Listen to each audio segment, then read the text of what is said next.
നമുക്കറിയാം, ഒരു രാജ്യത്ത് താമസിക്കുന്ന പൗരന്മാരുടെ ഏറ്റവും പ്രധാനപ്പെട്ട ആവശ്യം അവിടെ സ്വസ്ഥമായിട്ട് ജീവിക്കുക എന്നുള്ളതാണ്.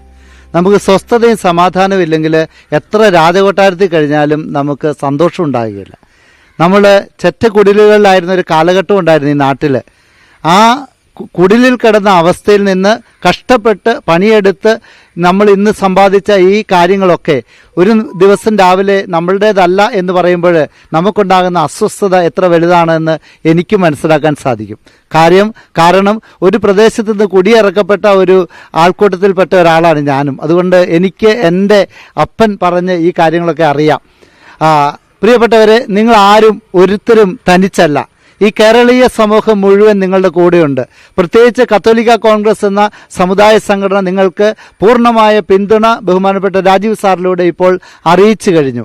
പ്രിയപ്പെട്ടവരെ, നമ്മുടെ ഈ നാട്ടിൽ നമ്മൾ ഇത്രയും നാളും പോരാടി ജീവിച്ചെങ്കിൽ ഇനിയും നമ്മളിവിടെ ജീവിക്കും. ആരുടെയും ഔദാര്യമല്ലത്, നമ്മുടെ അവകാശമാണ്. ഈ നാട്ടിൽ ജീവിക്കാൻ ഇവിടുന്ന് നമുക്ക് അവകാശമുള്ളതുപോലെ ഇവിടുന്ന് ഇറങ്ങിക്കൊടുക്കാൻ നമ്മൾ ഒരിക്കലും സന്നദ്ധരാവുകയില്ല. നിങ്ങളുടെ കൂടെ ഞങ്ങളുണ്ട്. നാളെ വഞ്ചി സ്ക്വയറിൽ ഞങ്ങൾ വരും, ഞാൻ വരും തീർച്ചയായിട്ടും. നമുക്ക് ഒരുമിച്ച് നിന്ന് ഈ അനീതിക്കെതിരെ പോരാടണം.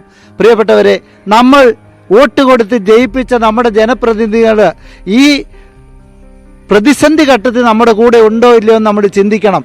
ഏത് രാഷ്ട്രീയ പാർട്ടിയെന്ന് ഞാൻ നോക്കുന്നില്ല.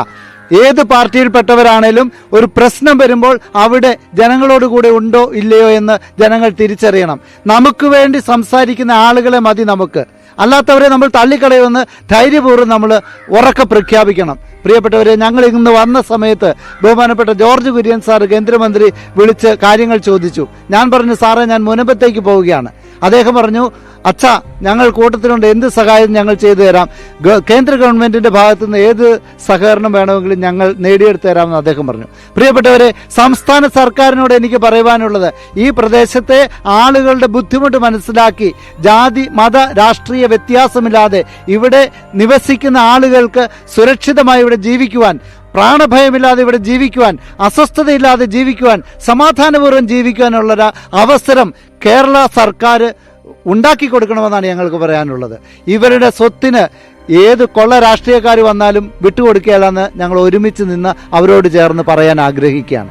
ഇത് വെറുതെ ഒരു ചോദ്യമല്ല, ഇത് ഞങ്ങളുടെ അവകാശമാണ്. ഇവരിപ്പോൾ പറഞ്ഞു കഴിഞ്ഞു. 48 മുതൽ തുടങ്ങിയ ഒരു പോരാട്ടത്തിന്റെ ബാക്കി പത്രമാണിത്. ഇവര് വില കൊടുത്ത് അധ്വാനിച്ച്, കടലിലെ മക്കളാണ് ഇവര്. ഈ കേരളം കഴിഞ്ഞ കാലഘട്ടത്തിൽ വലിയ ജലപ്രളയത്തിന്റെ പ്രതിസന്ധിയിൽ അകപ്പെട്ടപ്പോൾ സ്വന്തം ജീവൻ പോലും പരിഗണിക്കാതെ, രക്ഷിക്കാൻ നോക്കാതെ മറ്റുള്ളവരെ രക്ഷിക്കാൻ വേണ്ടി കേരളത്തിന്റെ അങ്ങോളം ഇങ്ങോളം സഞ്ചരിച്ചവരാണ് ഈ മത്സ്യത്തൊഴിലാളികൾ. അവരോട് നന്ദി വേണം നമുക്ക്. അവരെ പാടിപ്പുകഴ്ത്തി അതേ നാവ് വെച്ച് ഇന്ന് അവരെ ഇറക്കിവിടാൻ നമുക്ക് എങ്ങനെ സാധിക്കും? അതുകൊണ്ട് എനിക്ക് പൊതുസമൂഹത്തോട് പറയാനുള്ളത്, കേരളീയ സമൂഹം ഈ പാവപ്പെട്ട മത്സ്യത്തൊഴിലാളികളുടെ കൂടെ നിൽക്കണം. എന്ത് പ്രതിസന്ധി ഉണ്ടായാലും ഇവരോട് കൂടെ നിൽക്കുന്നവരെ, ഇവരെ സ്നേഹിക്കുന്നവരുള്ളൂ എന്ന് നമ്മൾ തിരിച്ചറിയണം. പ്രിയപ്പെട്ടവരെ, ഇത് മനുഷ്യത്വത്തിന്റെ പ്രശ്നമാണ്. ഇവിടെ സമാധാനപൂർവ്വം എല്ലാവർക്കും ജീവിക്കണം. ബഹുമാനപ്പെട്ട SNDPയുടെ മെമ്പർ നമ്മുടെ കൂടെയുണ്ട്. മുസ്ലിം സഹോദരങ്ങൾ നമ്മുടെ കൂടെ പിന്തുണ പറഞ്ഞിട്ടുണ്ട് എന്നിവർ അറിയിച്ചിട്ടുണ്ട്. ഇത് മനുഷ്യരെ സ്നേഹിക്കുന്ന എല്ലാവരുടെയും പ്രശ്നമായി കണ്ട് വേട്ടുവ സമുദായത്തിൽപ്പെട്ടവർ നമുക്ക് പിന്തുണ അറിയിച്ചിട്ടുണ്ട്. അതുകൊണ്ട് നമ്മൾ ഒറ്റക്കെട്ടായി നിന്ന് നമ്മളുടെ സംഘാതമായ പ്രവർത്തനങ്ങളിലൂടെ ഈ പ്രശ്നത്തിന് പരിഹാരം കാണണം. നമ്മൾ ഇന്നലെ ഇവിടെ ജീവിച്ചു, ഇന്ന് ജീവിക്കുന്നു, നാളെയും നമ്മൾ ഇവിടെ ജീവിക്കും. ആരും നമ്മളെ ഇറക്കി വിടാൻ വന്നാൽ നമ്മൾ സമ്മതിക്കില്ല. ഒറ്റക്കെട്ടായിട്ട് നിങ്ങളുടെ കൂടെ ഞങ്ങൾ ഏവരുമുണ്ട്. നിങ്ങളുടെ എല്ലാ പ്രശ്നങ്ങളും ഞങ്ങൾ കൂട്ടത്തിൽ നിൽക്കുമെന്ന് അറിയിക്കാൻ ആഗ്രഹിക്കുകയാണ്. ഈ നിമിഷം ഞങ്ങളെ സ്വീകരിച്ച് നിങ്ങൾക്ക് പ്രത്യേകം നന്ദി പറയുന്നു. ദൈവത്തിന് സ്തുതി.